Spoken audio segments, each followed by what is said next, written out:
ये जंग अगर हम पर थोपी गई तो हम रुकेंगे नहीं।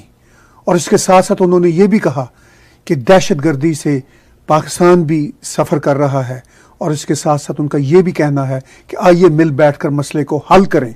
हिंदुस्तान के वजारत खारजा के तर्जमान रवीश कुमार साहब ने जो बात की, उन्होंने कहा कि हमने पहले भी पाकिस्तान को आजमाया, बम्बई के अटैक हों, पठानकोट के हों, हमने सबूत दिए और कुछ नहीं हुआ। चूंकि खान साहब ने अपनी तकरीर में कहा कि आप सबूत दें हमें, हम इस पर इन्वेस्टिगेशन करेंगे। उन्होंने कहा हमने इन्वेस्टिगेशन पहले भी मुकम्मल करके दी, आपने कुछ नहीं किया। खान साहब पहले भी कह चुके हैं कि मेरे अख्तियार में पहली वाली बातें नहीं है, मैं तो आज के नए पाकिस्तान में हूं।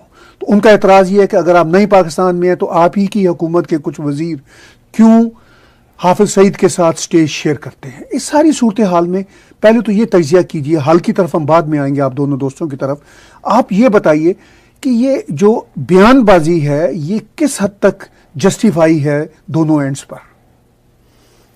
थैंक यू जी। ताहिर साहब, जहाँ तक प्राइम मिनिस्टर इमरान खान साहब का ताल्लुक है तो उनका जो बयान है ना उसके दो हिस्से करके देखना चाहिए। एक तो ये है जो कि इनएविटेबल है, कोई भी प्राइम मिनिस्टर होता या ना भी होता, कोई भी बैठा होता वहाँ पे, तो उसने यही कहना था, चूँकि इसके अलावा कोई बात बनती नहीं।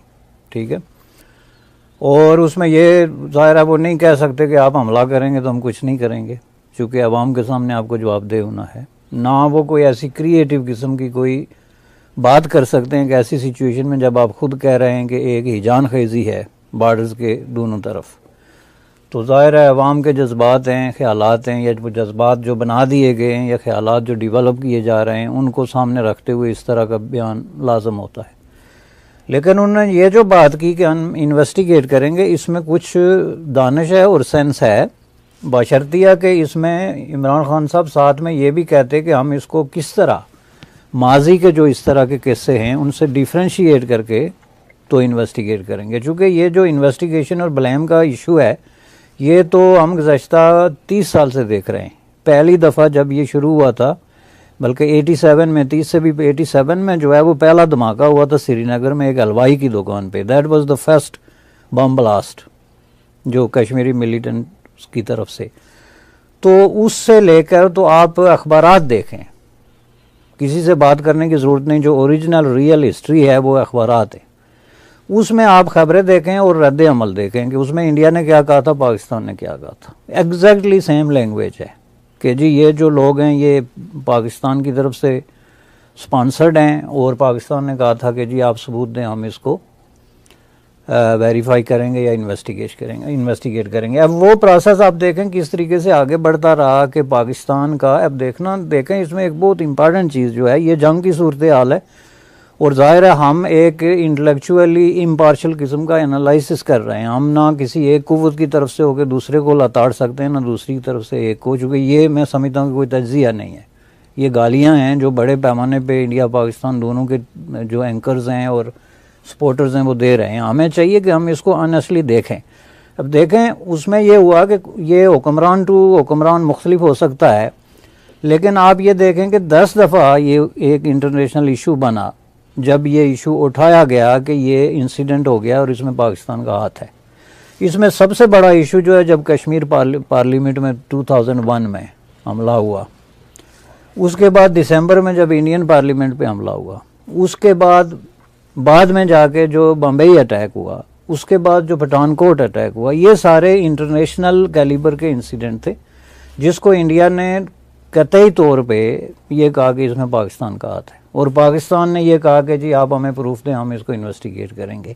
ये प्रोसेस में प्रूफ भी जो है वो एक्सचेंज हुए, जिसमें जो बाद में जाके तो ये कहा गया कि जी ये काफ़ी नहीं है या ये काफ़ी हैं या वगैरह वगैरह, लेकिन ये इंटरनेशनली मसला उठाया गया। यूनाइटेड नेशन ने इसको इंडियन वर्शन को तस्लीम किया और उसने उनको डिक्लेयर किया टेररिस्ट या वांटेड पर्सन। सेम सिचुएशन जो है वो यूनाइटेड स्टेट ऑफ अमेरिका की तरफ से हुई। तो इसका मतलब ये है कि ये जो 2-3 आदमी हैं, ये हाफिज सईद है, सलाउद्दीन है जिसका अभी उन्होंने नाम लिया, या मौलाना मसूद अजहर है, देखें इनमें से कौन टेररिस्ट नहीं है। मौलाना मसूद अजहर को श्रीनगर से हाई जैकिंग के बदले में लाया गया, तो ये कोई आम आदमी जो टेररिस्ट नहीं है या जिसका टेररिज्म के साथ कोई ताल्लुक नहीं है, उसको एक एन एक्ट ऑफ टेररिज्म के ज़रिए दूसरे मुल्क से लाया जाए, तो उसमें बाकी बात क्या रह जाती है कि वो टेररिस्ट नहीं, या फिर तब रह जाती है जब बंदा तायब हो, कहे जी मैं नहीं हूँ, लेकिन उसने वापस आके अपनी सारी तकरीरों में कहा कि मैं हूँ, लेकिन ये टेररिज्म नहीं बल्कि जहाद है। ठीक है, यही बात हाफिज सईद ने बहुत अरसे तक इंसिस्ट की और हुक्मरान तबकात उस पर खामोश रहे। यही बात Salahuddin up to last year कहता रहा और हुक्मरान तबकात उस पर खामोश रहे। अब जब एक आदमी खुद एक बयान देता है, देखें ये वो लोग हैं जो across the border organisations run करते रहे और उनके हेड हैं। सलाहुद्दीन हिजबुल मुजाहिदीन का हेड है, तो हिजबुल मुजाहिदीन अगर इंडियन कश्मीर में कोई बम चलाता है तो उसका जिम्मेदार कौन है? इसी तरह ये मौलाना मसूद अजहर जो है वो अगर उनका लीडर है तो वहाँ पे कोई काम होता है तो उसका जिम्मेदार कौन है? इसके लिए किसी प्रूफ की ज़रूरत नहीं होती। प्रूफ की ज़रूरत उस वक्त होती है, आप as a lawyer, as a political analyst, as a journalist, किसी भी तरीके से देख लें, वो तब हो कि अगला बंदा इनकार करे तो हुकूमत पाकिस्तान का फ़र्ज़ है कि वो अपने एक सिटीज़न को डिफेंड करने के लिए ये कहे कि जनाब ये तो कह रहे हैं कि हम बेगुनाह हैं, तो आप प्रूफ दें इनके जो है गुनाहगार होने का। वो तो ये नहीं कहते कि हम बेगुनाह हैं, वो कहते हैं कि जनाब हमारा ये काम है, ये कश्मीर का इशू है।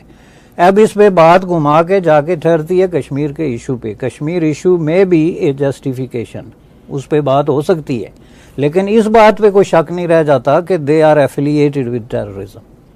चूँकि जिसको हम जहाद कहते हैं, मैं एज ए कश्मीरी जहाद समझता रहा हूँ, लेकिन दुनिया एक बम किसी पे फेंकने को टेररिज्म कहती है। उसके पीछे कोई रिलीजियस जस्टिफिकेशन जो है वो मेरी होगी, दुनिया की नहीं है। उसके बाद आपको कौन सा प्रूफ चाहिए? मेरा सवाल ये है कि ये जो 3-4 लोग हैं, इन पे आप पूरे मुल्क को और पाकिस्तान के 22 करोड़ अवाम को किस लिए कुर्बानी का बकरा बना रहे हैं गुज़श्ता 30 साल से? ये कौन लोग हैं? क्या इन्होंने आपकी कनपट्टी पे कोई गन रखी हुई है? क्या ये आपकी पॉलिटिकल पार्टीज़ को फाइनेंस करते हैं या उनको ज़बरदस्ती जो है उन्होंने यरगमाल बनाया हुआ है? ये तमाशा क्या है भाई? इनको कोर्ट ऑफ लॉ में आप ले जाते हैं और वहाँ पे जजेस जो हैं वो सामने हंस के कहते हैं कि इनको जी हम क्या सज़ा दे सकते हैं। Can you imagine? ये तो आप मुल्क को भी मजाक बना रहे हैं और ये इंटरनेशनल जो टेररिज्म है और उसका जो रिएक्शन है उसको भी आप देखें। यूनाइटेड स्टेट ऑफ अमेरिका जो पूरी दुनिया में ह्यूमन राइट्स का अपने आप को चैम्पियन कहता था, एक वक्त में आके तो उसने जिन लोगों पे टेररिज्म के चार्जेस थे उनको किस तरह उन्होंने ये सारा कॉन्स्टिट्यूशनल और लीगल अरेंजमेंट को क्रॉस करके उनको सज़ा दी।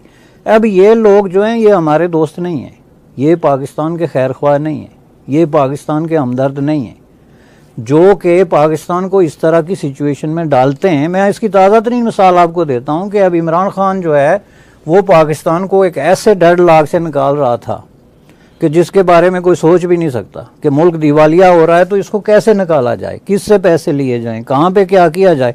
आप रातों रात उठ के आपने हमला कर दिया और सारी सिचुएशन को डीरेल करके बैठ के who the hell they are. यानी खान साहब की अपनी सारी मेहनत, सारे पाकिस्तान की मेहनत जी, हर बंदे की मेहनत, कश्मीरियों की मेहनत, जिन्होंने पीस के लिए स्ट्रगल की या अचीवमेंट आज़ादी के लिए, मसलन जो लोग मर रहे हैं गुज़श्ता 5 साल थे से वो बम नहीं चला सकते, उन्होंने बम छोड़ के ये स्ट्रगल शुरू की थी, इसलिए कि they decided to do so on the ground के भाई ये जो है हम नॉन वायलेंट स्ट्रगल की तरफ आते हैं। हमने बहुत वायलेंस कर ली, बहुत मार खा ली, बहुत खून बह गया, अब हम आते हैं नॉन वायलेंस की तरफ।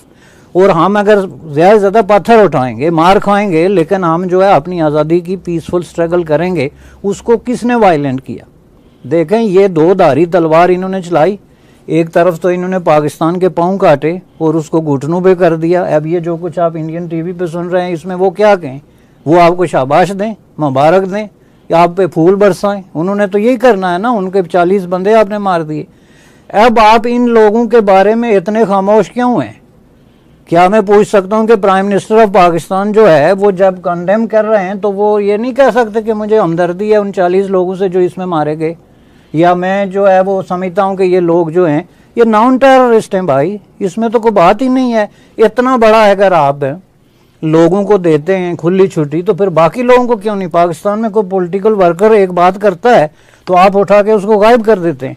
वहाँ पे आप देखें ये जेलों में पीछे जो ये जो प्रोफेसर मारा गया, इस तरह के बेगुनाह किस्म के लोग मारे जाते हैं, आप उस पर तो कोई मसला नहीं, इन पे आप इतने खामोश क्यों हैं भाई? Who they are, why you are giving them so much mileage? ये मुझे समझ में नहीं आ रही। इम्तियाज़ अवान साहब, आपने दोनों मौक़िफ़ सुने, पाकिस्तान का भी, प्राइम मिनिस्टर इमरान खान साहब का भी और हिंदुस्तान की तरफ से भी। बशानी साहब की भी बातचीत सुनी।